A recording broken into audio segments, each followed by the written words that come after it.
The Women Beyond the Table is a community of empowered women who are rewriting the rules and taking their skills, knowledge, and wisdom beyond the table. Welcome, everyone, to the Women Beyond the Table podcast. My name is Tammy, and my fab co-host is Caryn. Hey, Caryn, how was your weekend? Hey, Tam. It's great. My weekend was great, but I have to tell you, I am so beyond excited to speak to the women that we're going to be speaking to today. Me too. Today's table talk is so special because our guests are Nafiseh Khoshandam and Bahareh Ghaderi, and they're joining us today from Turkey. That's our international guests. Besides having the honor of having these extraordinary women on, we also have on Diana Jarrett. Diana Jarrett is a gem and jewelry industry legend, everybody, just letting you know that. She is a graduate gemologist, master valuer, industry journalist, and she happens to be my mentor in the gem and jewelry space and in life, by the way, okay? So Diana, she brought Bahareh and Nafiseh's story to light by writing 2 feature articles on them that ran in multiple publications. Caryn and I were, so intrigued and humbled by this story that we asked Diana to introduce us, and here we are today. So we're going to get into today's topic, which is taking back your power. And we are going to be doing this in an interview versus conversational. Even though it's a table talk, it's going to be in an interview versus conversational format. So first, Caryn and I, we love to welcome you. Welcome, Bahareh, Nafiseh, and Diana. Morning and afternoon. Hi, ladies. Hi, Tammy. Hi, Caryn. Hey. Welcome, ladies. Thank you. 2 of the bravest ladies I've read about. So I'm That's excited. right. These ladies are the epitome of taking back their power, huh? I love that. Oh, yeah. That's why we picked this topic for you guys. So as always, when we get into it, our first question in an interview format is always like, let's start with the beginning, like your journey. So we want you to share with us your background, your culture, your family. Take us on that journey to becoming jewelry designers and then collaborating in 2010. Well, hi again. My name is Nafiseh and this is Bahareh. Well, we both know each other since high school while we are studying graphic designing. And we both got our bachelor's degree and officially started working together in 2010. Well, I think we all know that the road to success is paved with losses, mishaps, and mistakes. But believe me, as women born in the Middle East, you face more struggles than others, in your personal lives. And to be honest, we grew up in traditional Iranian families. It wasn't easy for us, and we did almost the whole road as the first person in the family. Well, studying another city away from the family or independent work trips, and now traveling to another country for expanding the business. As a woman in the Middle East, you have to get your parents' permission for all your decision and passes ahead of you, every little step by step. And then you face with all of the fear of the road alone, And I can say we just learned from our own successes and own failures. Until now, we have been working in very different kind of projects, like public art installation, murals, photography, and now jewelry designing. We know that it's the time to create something new. Even we will succeed or fail, but we are ready for it. Because of the type of project we have been get in beginning of our professional career, we had to travel a lot. So that's when we thinking about creating something new, something that was new for ourselves. We creating jewelry design, jewelry collection. Yeah. Well, something that is meaningful to us. We had many ideas, but we wanted to create something that is relatively small and easy to carry from one place to another. So we started using bronze to create art medals, and then we tried jewelry designing, and we decided to keep that as our creative outlet. Wow, that's really great how you got there. So were your families were they supportive in your decision to open a business and pursue, this line of work? Were they supportive of it? As I said, you have to get the permission, Right. but you should do it alone. So I'm glad to hear that was a yes. Okay, so Yeah. now tell us a little bit about the jewelry designing and how you create your motifs, because you have a very special type of collection, and that we've seen, your Hope Against Hope collections. And what influenced you to design this kind of aesthetic, and what inspires you to create this kind of jewelry? Yes, actually, we were really connected with jewelry designing. It was exactly what we have been looking for. It was small, it was portable, and we could be creative as an artist we wanted. Yeah. Also, we knew the kind of stories we wanted to tell with this series. It was all going to be about the culture, the kind of things that are happening in our own country, in our region, and we think it's affecting us and everyone around us and our society as a whole.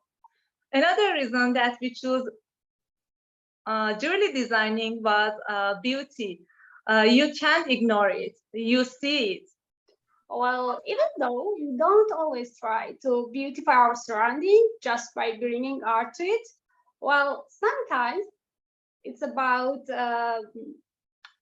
sometimes about what happens when you see a piece of art, It might make you think, or it might make you wonder, or it might start a conversation with a stranger you never know, and that is exactly what we like to do, we like to use our skills to call attention to the issues, in our surrounding.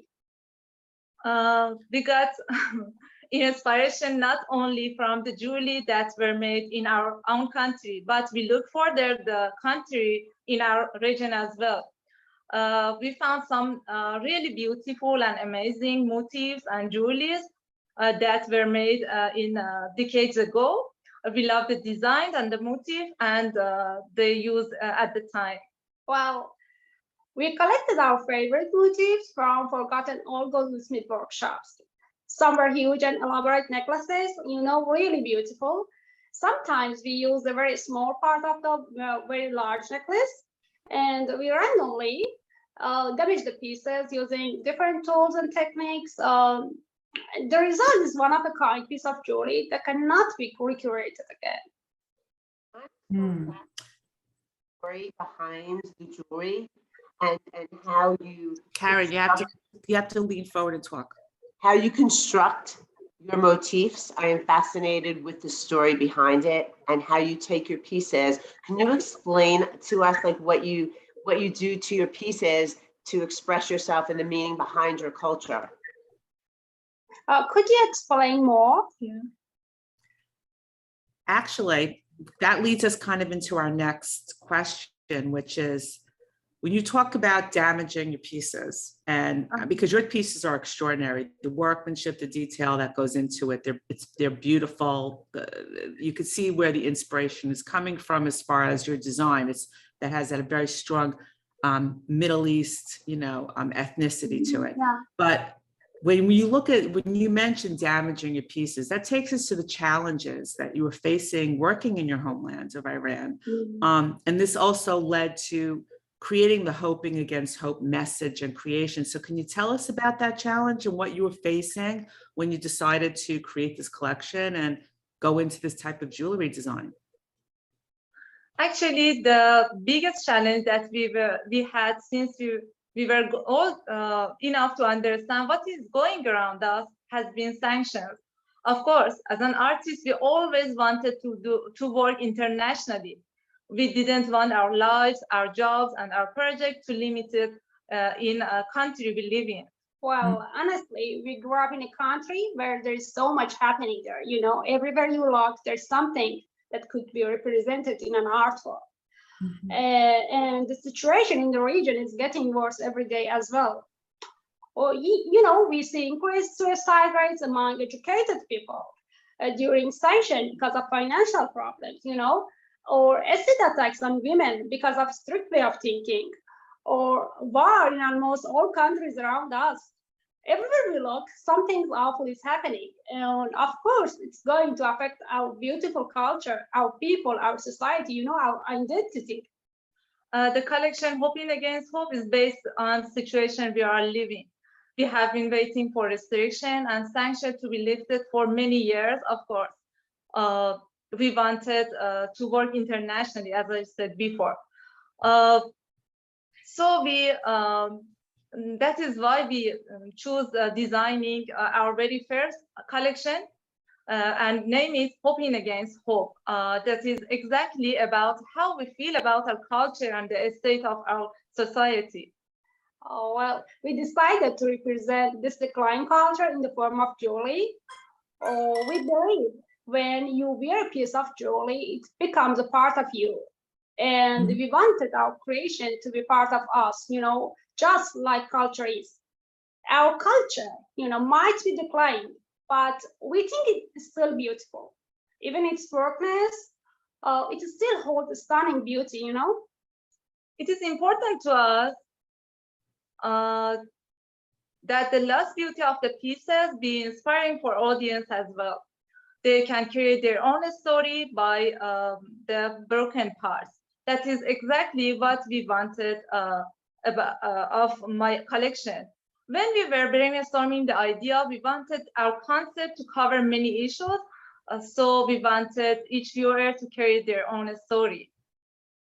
That's kind of interesting because everybody has inside of them something that's broken or something that's troubling them. So it resonates when you see disruption or you see something that's missing. It kind of harkens back to, you know, sometimes what's going on inside of you, because we're all living in, you know, crazy political environments and situations and mismanagement of governments and all kinds of things. And we're all victims of it in a lot of ways, regardless of what region we're in. Just some have it, to further degrees. But it's very interesting. It's so interesting to express it in jewelry, like that unfinished piece or that damaged piece. Me personally, I had never seen it, and it just was like, wow. I agree. Hadn't seen it, you know? I agree. I think the story is so beautiful and so empowering. And Diana, I would love to know from you, what made you pick the story up? How did you find these amazing women? I think that is a tremendous question, and it speaks to their character and perseverance. I've been writing in the trade and consumer publications for about 20 years. And so because of it, I get communication from people all over the world all the time. They want something different. Everybody wants something different. And it's interesting. I welcome it. I can't always respond to it. But one time I got an email from these ladies, and something stood out to me separate from every other kind of communication that I'd had before. They asked me if I would write about them. It's not the first time that's happened, but I thought I need to dig a little deeper. What's going on here? At some point, I asked them, how many people did you reach out to? I was curious, you know, like, how did they find me? How many people did they reach out to say, could you write about me? And ladies, could you respond and tell us? Because I think hearing this from your own lips is going to draw up some strength in other women to say, okay, me too. Ladies. Oh my God. People did you can't believe it. I said it to you before. We connected about 500 journalists and we received just 2 positive answers. One of those answers was from you. Thank you. Yes. That's perseverance, ladies. I got news for you.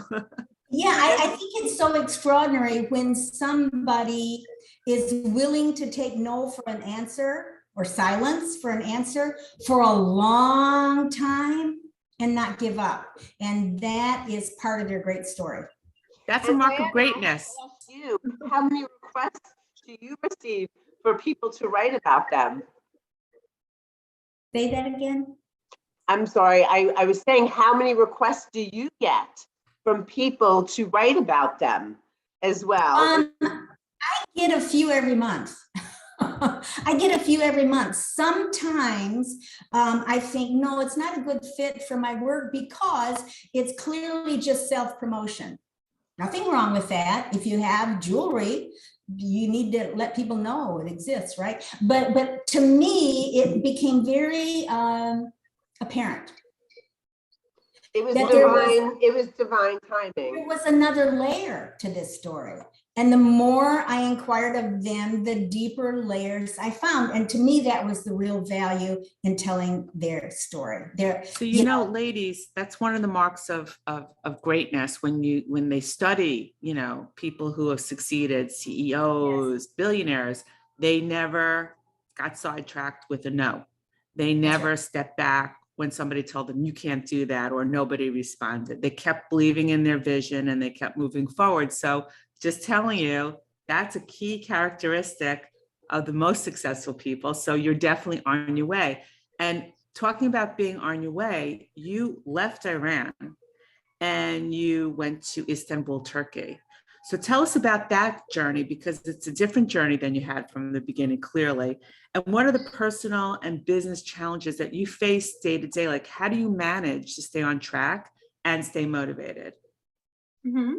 Well, we spent years working on our collection, you know, and in all these years, we were hoping by the time we finished our first collection, the sanctions would be lifted and the situation in the region would be peaceful, you know, for everybody. And personally, just like a normal citizen of the world, we wanted to be able to join the international market, you know, and international artist community. We were looking for simple things, you know, like having an international bank account or joining international artist conferences, galleries, competitions. And honestly, when none of that happened, we decided to leave the country, you know, just to achieve what almost all other people have in other parts of the world. That was our dream, and we needed to make it happen. Also, we wanted our collection to reach a broader audience.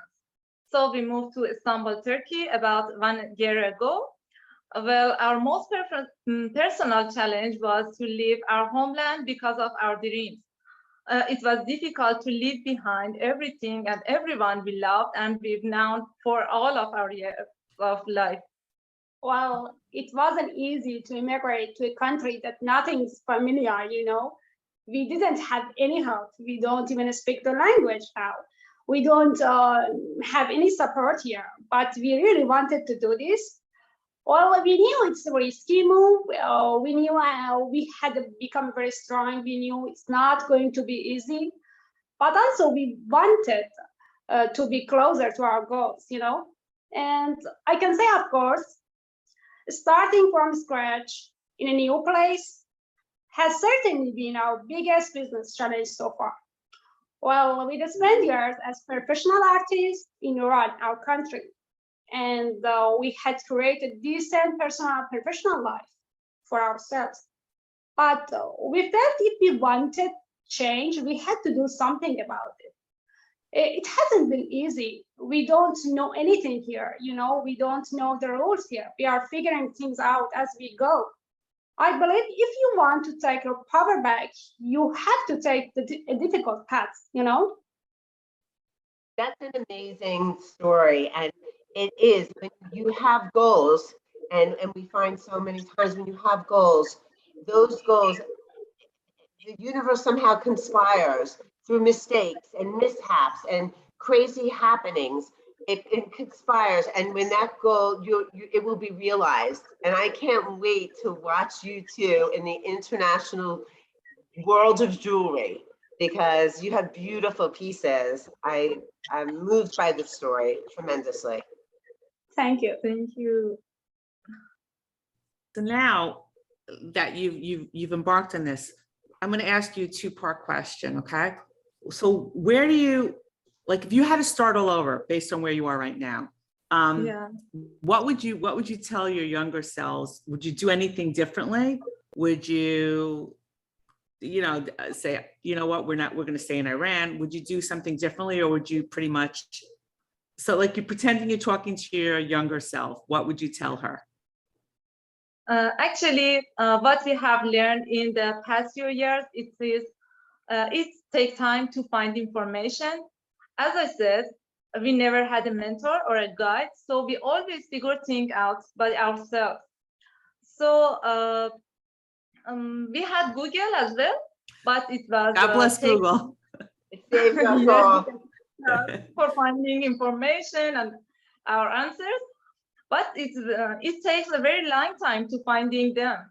Our life hasn't been a straightforward life, so finding answers that match our question and our situation has been very time consuming. Well, this has been very stressful for us. It puts a lot of pressure on us, a very bit more confidence now,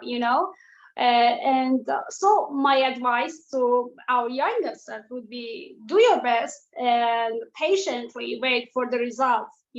Things take time to happen, accept it, and don't stress yourself over things that you don't have any control over. I would tell the younger version of myself, do your best, enjoy the flow and the process. I love it. The flow, I love it. Yeah, because you know what? There are a lot of things that we obsess about that we don't have control over. And, I just love that. I love that whole, okay, you know what? You have to be patient, because patience is something that's not a characteristic any longer. Like, it just doesn't exist. People don't have patience to stay in a job. They don't have patience to let themselves be in the moment. They don't have patience anymore for anything. They just want to, like, I have to do this, I have to do this, I have to do that, and I think it's really brave that you recognize, like, it's really a genius that you recognize that all these different things that you need to do, coming from the situation that you've come from, because this is what we're all discovering, regardless of where we live, Yeah. So now the next part of the question is, where do you see yourself in 5 years, and what do you hope to achieve? So we went backwards in time. Now we're going to go forwards in time. Where do you see yourself in 5 years? And what are your hopes to achieve? Well, I hope in 5 years we'll get to exhibit our work in other international galleries. I hope we have the financial freedom to create artworks that we like and that are meaningful to us. We hope to design a few more collections. We also hope to see other people wearing our jewelry, because we put our heart and our soul to them, and we feel amazing when we see the people connected with it and wearing it. So how can people find your jewelry? So where can we find Nafiseh and Bahareh's jewelry designs online, and how can the audience find you? Everybody can see our collection on our website at nafisehbahareh.com. And we do have an Instagram page and Facebook page. And if you look for Nafiseh.Bahareh, you should be able to find us anywhere: Google, Facebook, Instagram. Okay, and for those audience listeners, that's Nafiseh, Nafiseh, and Bahareh is Bahareh, jewelry designs, but those names definitely are unique and they stand out. It's true. I Googled you guys and it came right up.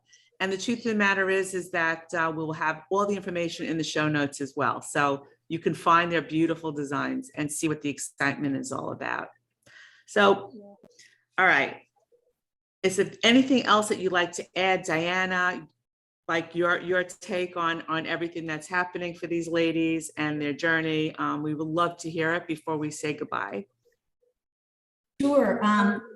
I think the important thing for everyone who researches a topic to find the subtext, find the story underneath the story. And I certainly did that with these ladies. They had something to say underneath the jewelry that they created. And so taking a little time to learn what's underneath the obvious, I think will make all of our lives incredible. I love that so much, Diana. And I think the story that you that you found these ladies and they reached out to so many different outlets and you picked it up and you get so many requests. So this was, to me, it was meant to be. And I think these ladies, we're going to be watching these two stars shine and rise. I'm into that. We really appreciate you being here. The story inspires people in the audience, you know, like how people want to know, how do I, like, I have challenges, how do I overcome those? But you can overcome challenges, you can pivot, it's up to you. And you can make something of your lives and get your mission and your vision forward. And that's what you're examples of. So we're honored to have you on. And you see, the right person responded to you, Diana Jarrett. And then here you are on the podcast, and who knows what can happen once this is released, who knows? But I think it's a beautiful journey that you're on, and keep staying strong and keep moving forward always. Okay. And we always want to know where you are, because there could be, like, you know, another podcast follow-up. Who knows, right, Caryn? Absolutely. We're going to be following you too. Thank you so much. God bless. Thank you, Tammy. Bye. Take care. And thank you again for your time. I know there's a time difference. You're in Turkey. Thank you for being on. Thank you so much for Diana for joining this call and for taking time. Diana is in the midst of multiple deadlines. So really, I appreciate your time. And with that being said, ciao for now, and God bless. Thank you so much for listening. We hope you enjoyed this episode as much as we enjoyed bringing it to you. We would love your support, so please leave us a review wherever you listen to this podcast.